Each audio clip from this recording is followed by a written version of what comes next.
आज हम Indian contract act में पहली चैप्टर पढ़ेंगे जो है नेचर ऑफ कॉन्ट्रैक्ट्स। पहले हम लोग जान लेते हैं कॉन्ट्रैक्ट किसको कहते हैं। As per section 2H contract होगा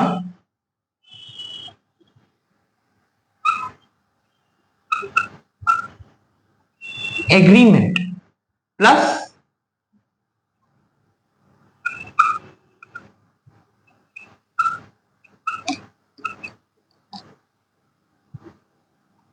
enforceability बाय लॉ। सिर्फ एग्रीमेंट होना जरूरी नहीं है, एनफोर्सेबल बाय लॉ भी होना बहुत जरूरी होता है एक वैलिड कॉन्ट्रैक्ट होने के लिए। अब चलिए एसेंशियल्स ऑफ कॉन्ट्रैक्ट के बारे में जान लेते हैं। एसेंशियल्स ऑफ कॉन्ट्रैक्ट दो तरीके से होता है। पहले जो कवर्ड इन सेक्शन 10 है और भी सारा एसेंशियल्स है जो which are not covered by section 10, उसे भी हम लोग जानेंगे। तो पहले नॉट कवर्ड इन सेक्शन 10 के बारे में जानते हैं।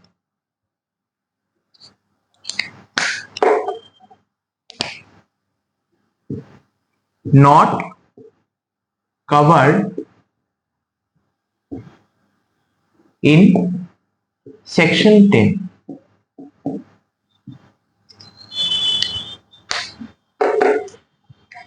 पहला होता है टू पार्टीज, दोनों पार्टी का होना जरूरी रहता है एसेंशियल ऑफ वैलिड कॉन्ट्रैक्ट में। एक जो ऑफर करेगा और दूसरा जो एक्सेप्ट करेगा। अब इसमें एक केस आता है, केस का नाम है state of Gujarat versus Ramanlal S and company.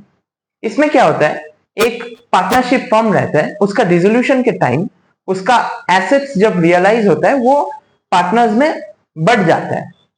तो सेल्स टैक्स ऑफिसर क्या करता है, इस ट्रांजैक्शन को टैक्स करना चाहता है।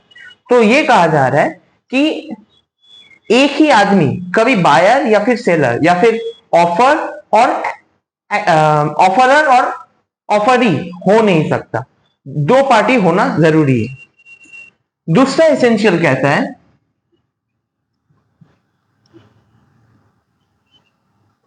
Parties must intend to create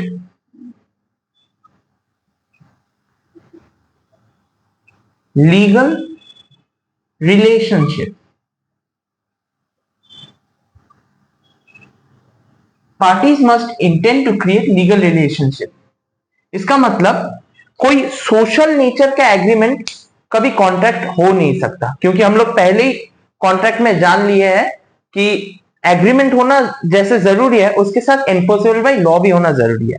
तो इसमें एक केस आता है बेल्पो वर्सेस बेल्पो। उसमें कहा जाता है कि हस्बैंड अपना वाइफ को प्रॉमिस करता है कि मैं मेंटेनेंस दूंगा अपना वाइफ को। तो बाद में वो दे नहीं पाता है अपना वाइफ को मेंटेनेंस, तो वाइफ क्या करता है, सू कर देता है। तो कहा जाएगा कि ये सोशल नेचर का एग्रीमेंट था, क्योंकि ये एनफोर्सेबल बाय लॉ नहीं था इसलिए इसको वाइफ एनफोर्स नहीं कर पाएगी।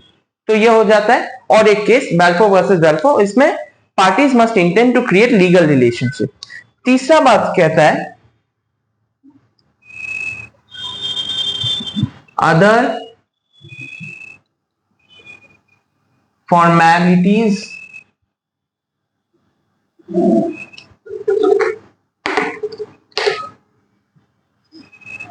to be complied with।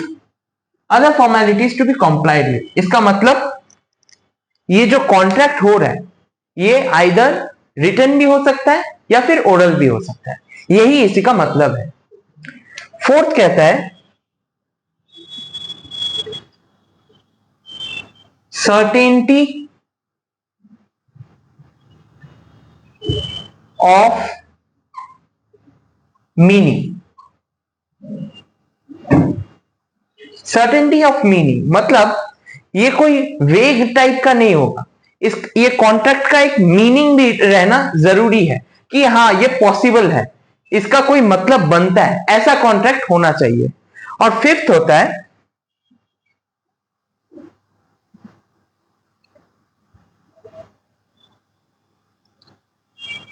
Possibility of performance.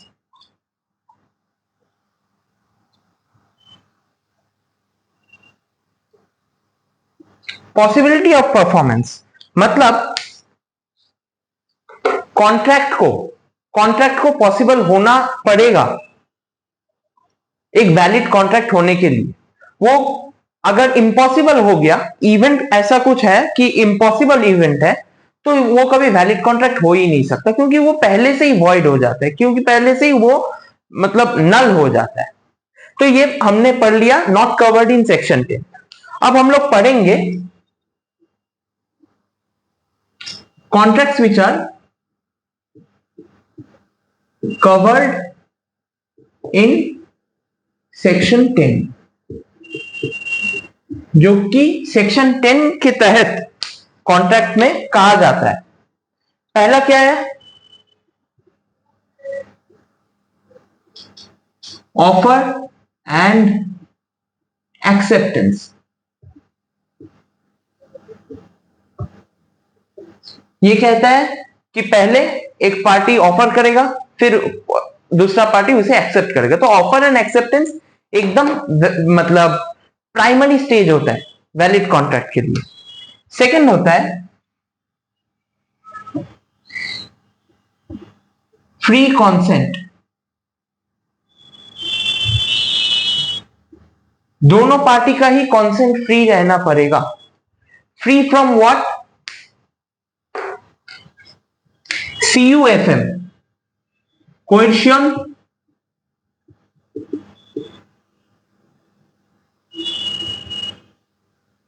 undue influence,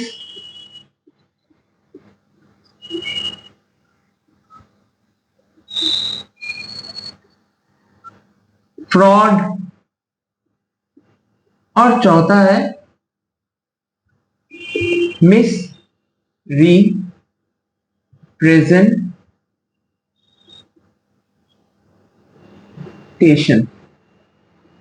ये चारों चीजों से पार्टीज का कॉन्सेंट फ्री रहना जरूरी है। अच्छा,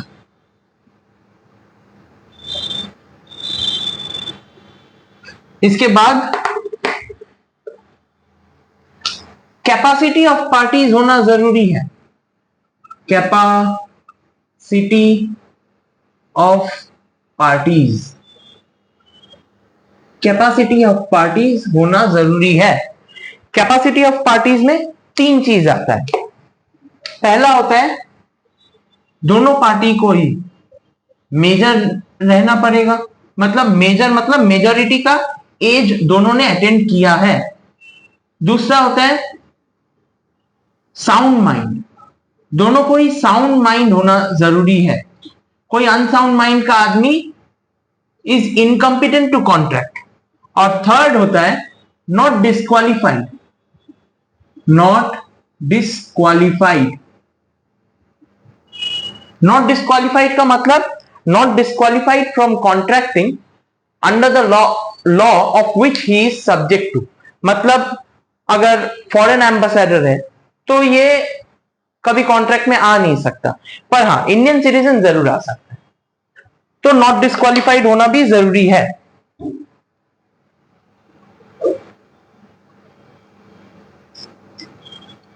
अच्छा, और फोर्थ है कंसिडरेशन होना जरूरी है। कंसिडरेशन होना जरूरी है। कंसिडरेशन मतलब समथिंग इन रिटर्न। एक पार्टी कुछ करेगा उसके लिए और एक पार्टी उसे कुछ रिटर्न में देगा, तो ये होता है कंसिडरेशन।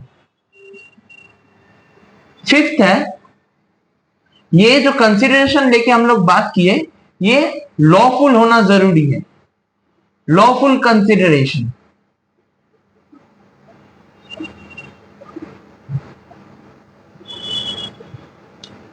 और सिर्फ कंसिडरेशन ही लॉफुल होना जरूरी नहीं है, उसी के साथ ऑब्जेक्ट भी लॉफुल होना जरूरी है।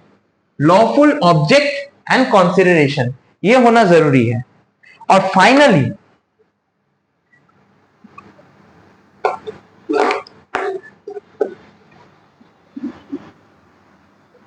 Not expressed to be declared void, not expressed to be declared void मतलब कॉन्ट्रैक्ट शुरू से ही void नहीं होना चाहिए। तो एक बार सम अप करते हैं, एसेंशियल्स ऑफ कॉन्ट्रैक्ट में एक नॉट कवर्ड इन सेक्शन 10, एक कवर्ड इन सेक्शन 10। तो नॉट कवर्ड इन सेक्शन 10 में पहला आता है टू पार्टीज, जो हमने बताया Ramanlal state of Gujarat versus Ramanlal SN company, दो पार्टी होना जरूरी है। जो हमें यहां भी एविडेंस मिलता है कि एक ऑफरर होगा और एक ऑफरी होगा जो एक्सेप्ट करेगा।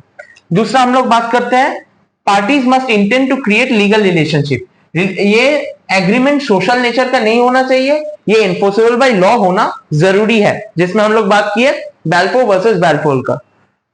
अब other formalities to be complied with मतलब कॉन्ट्रैक्ट ओरल या फिर रिटन दोनों ही हो सकता है। अच्छा, सर्टेनिटी ऑफ मीनिंग भी होना जरूरी है, वेग नहीं हो सकता कॉन्ट्रैक्ट। और फाइनली पॉसिबिलिटी ऑफ परफॉर्मेंस भी होना जरूरी है, इम्पॉसिबल इवेंट का कभी कॉन्ट्रैक्ट वैलिड नहीं हो सकता। ये हम लोग पढ़ लिए नॉट कवर्ड इन सेक्शन 10। अब कवर्ड इन सेक्शन 10 के बारे में पहले आता है ऑफर एंड एक्सेप्टेंस, एक पार्टी ऑफर करेगा एक पार्टी एक्सेप्ट करेगा। दूसरा आता है फ्री कंसेंट, मतलब दोनों का ही कंसेंट फ्री होना चाहिए out of what CUFM। C मतलब कोएर्शन, U मतलब अनड्यू इन्फ्लुएंस, F मतलब फ्रॉड और M मतलब मिसरिप्रेजेंटेशन। फिर आता है capacity of parties, parties capable होना चाहिए कॉन्ट्रैक्ट करने के लिए। केपेबल मतलब मेजॉरिटी होना चाहिए, वो माइनर कब नहीं हो सकते। दूसरा है साउंड माइंड होना चाहिए, कभी अनसाउंड माइंड का या फिर लुनेटिक पर्सन कभी भी कॉन्ट्रैक्ट नहीं कर सकता। और उसके बाद है not disqualified from contracting under the law of which he is subject to. फिर हम लोग बात करते हैं कंसिडरेशन होना जरूरी है एक कॉन्ट्रैक्ट में, कि एक पार्टी कुछ करेगा और उसके बदले में और एक पार्टी उसको कंसिडरेशन देगा। अब कंसिडरेशन का ही और एक पार्ट आता है लॉफुल कंसिडरेशन एंड ऑब्जेक्ट, मतलब ऑब्जेक्ट भी लॉफुल होना चाहिए और लॉफुल ऑब्जेक्ट का कंसिडरेशन भी लॉफुल होना चाहिए। और फाइनली हम लोग बात करते हैं not expressly declared to be void, not express to be declared void मतलब कॉन्ट्रैक्ट शुरू से ही वॉइड नहीं होना चाहिए। तो ये हम लोग बात किए एसेंशियल्स ऑफ वैलिड कॉन्ट्रैक्ट के बारे में। अब हम लोग बात करेंगे टाइप्स ऑफ कॉन्ट्रैक्ट के बारे में।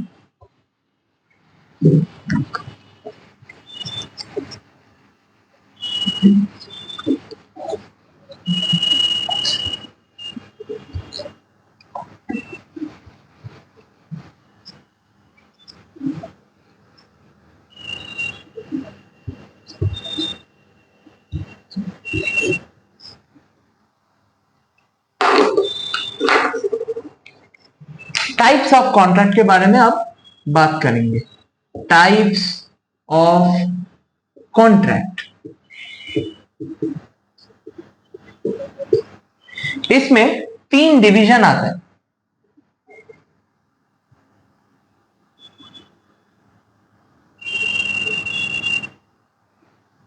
पहला होता है validity, on the basis of validity और enforceability, on the basis of validity और एनफोर्सेबिलिटी। दूसरा बात करता है फॉर्मेशन के बारे में और तीसरा परफॉर्मेंस को लेकर बात करता है।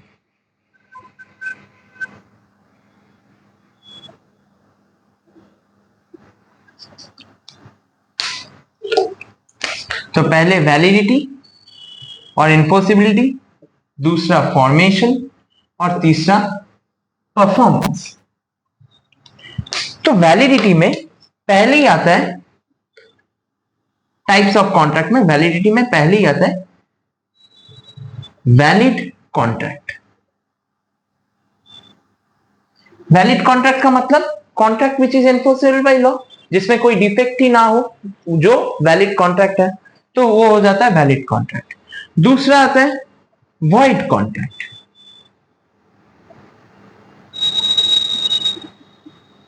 दूसरा आता है वॉइड कॉन्ट्रैक्ट। वॉइड कॉन्ट्रैक्ट मतलब the contract which is not enforceable by law, वो हो जाता है वॉइड कॉन्ट्रैक्ट। तीसरा हम लोग बात करेंगे वॉइडेबल कॉन्ट्रैक्ट के बारे में।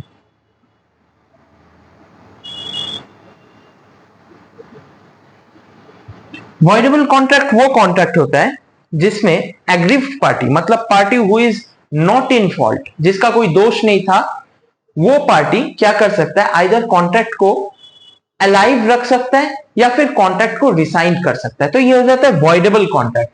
मतलब जो पार्टी सफर किया है और वो भी उसका खुद का कारण से नहीं, तो उसके हाथ में ये डिस्क्रिशनरी पावर आ जाता है कि या तो वो कॉन्ट्रैक्ट को अलाइव रखेगा या फिर वो कॉन्ट्रैक्ट को वॉइड कर देगा, ये उसका डिसीजन। तो वॉइडेबल कॉन्ट्रैक्ट 3 सिचुएशन में हो सकता है।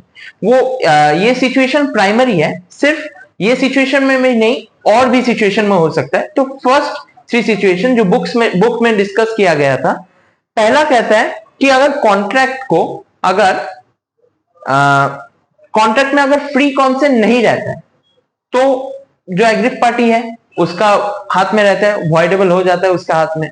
अगर कोई पार्टी, मान लीजिए मिस्टर ए मिस्टर बी को कहा था कि मैं, मान लीजिए 10 नाइट्स आपके होटल में गाना गाऊंगा, तो क्या करता है मिस्टर ए 5th नाइट के बाद और गाना नहीं गाता है, तो ये वॉइडेबल हो जाता है बी के पास कि वो कॉन्ट्रैक्ट को वॉइड कर देगा, मतलब रिसाइन कर देगा, या फिर कॉन्ट्रैक्ट को स्टिल अलाइव रखेगा।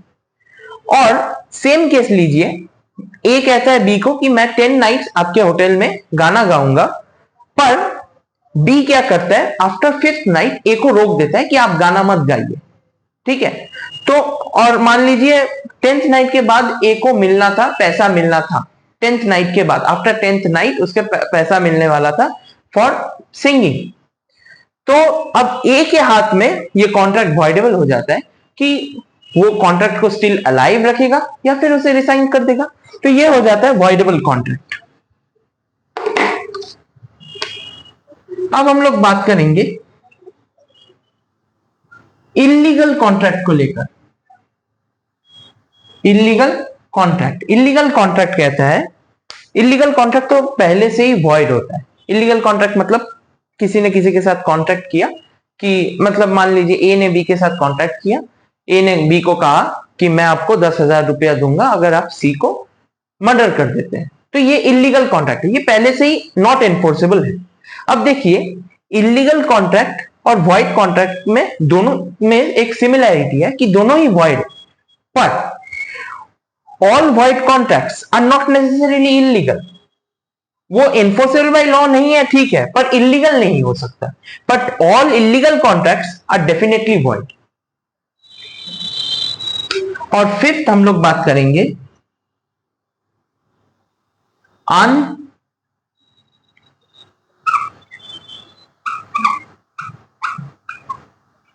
अनएनफोर्सिएबल कॉन्ट्रैक्ट।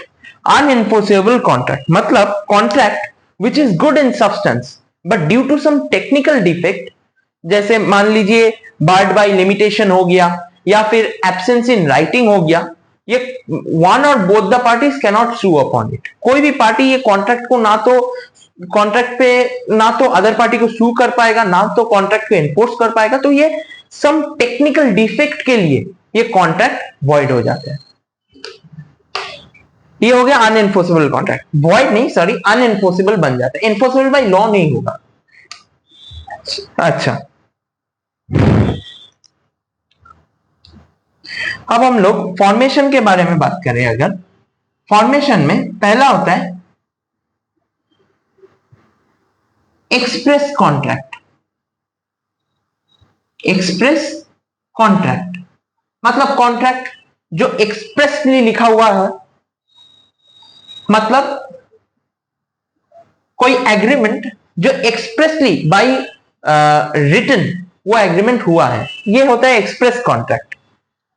अब अगर बात करें इंप्लाइड कॉन्ट्रैक्ट के बारे में, तो ये इंप्लाइड कॉन्ट्रैक्ट ठीक इसका ऑपोजिट ही है, मतलब इसमें कोई रिटन एग्रीमेंट रहेगा नहीं, implied by the circumstances of the case पता चलेगा। अब इंप्लाइड में एक आता है टैसिट कॉन्ट्रैक्ट। टैसिट कॉन्ट्रैक्ट मतलब इसमें ऑफर भी टैसिटली होगा और एक्सेप्टेंस भी टैसिटली होगा। जैसे आप गए एटीएम मशीन से पैसा उठाने, तो आपने एटीएम में पिन डाला, तो ये आपने ऑफर किया कि मुझे पैसा दीजिए, और एटीएम ने जब पैसा दिया वो मतलब वो एक्सेप्ट कर लिया, तो ये कन्वेड ऑल्सो टैसिटली और एक्सेप्टेड ऑल्सो टैसिटली। अब और एक आता है, ये होता है क्वासी कॉन्ट्रैक्ट। क्वासी कॉन्ट्रैक्ट में क्या होता है, neither parties intend to create a legal relationship but law imposes some legal relationship on both the parties। दोनों पार्टी में कोई भी मतलब इंटेंशन नहीं है कि वो एक वैलिड कॉन्ट्रैक्ट फॉर्म करे, पर उनका सर्कमस्टेंसेस ऑफ द केस ऐसा हो जाता है कि लॉ बाय लॉ एक उनके ऊपर कॉन्ट्रैक्चुअल ऑब्लिगेशंस आ जाता है जो उन्हें फुलफिल करना ही पड़ेगा। और फाइनली आता है इलेक्ट्रॉनिक और ई कॉन्ट्रैक्ट्स। इलेक्ट्रॉनिक कॉन्ट्रैक्ट मतलब contract entered through electronic means, जब मान लीजिए आप गेम खेलते हैं, तो जब आप टर्म्स एंड कंडीशंस पे एक्सेप्ट करते हैं, तो उसका मतलब जो गेमर ने आपको ऑफर किया उसे आप एक्सेप्ट कर गए, तो ये हो गया इलेक्ट्रॉनिक कॉन्ट्रैक्ट। अच्छा, अब बात करते हैं परफॉर्मेंस में, on the basis of performance. First आता है executed contract. Executed contract, executed contract मतलब the contracts which are executed.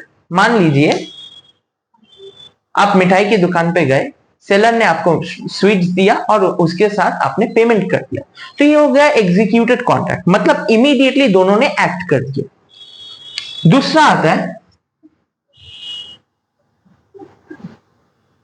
Executory contract.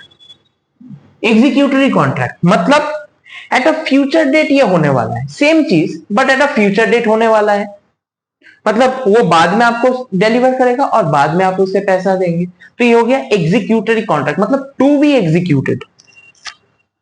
Third आता है unilateral contract.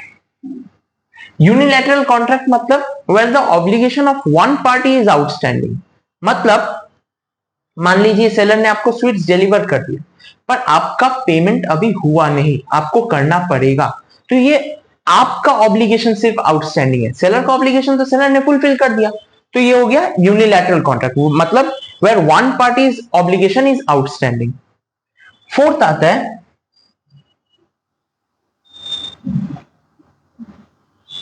Bilateral contract. Bilateral contract मतलब ये सेम एग्जीक्यूटरी कॉन्ट्रैक्ट के जैसा ही, मतलब दोनों पार्टी का ऑब्लिगेशन ही आउटस्टैंडिंग है। तो ये था हम लोगों का first part nature of contract के बारे में। Thank you.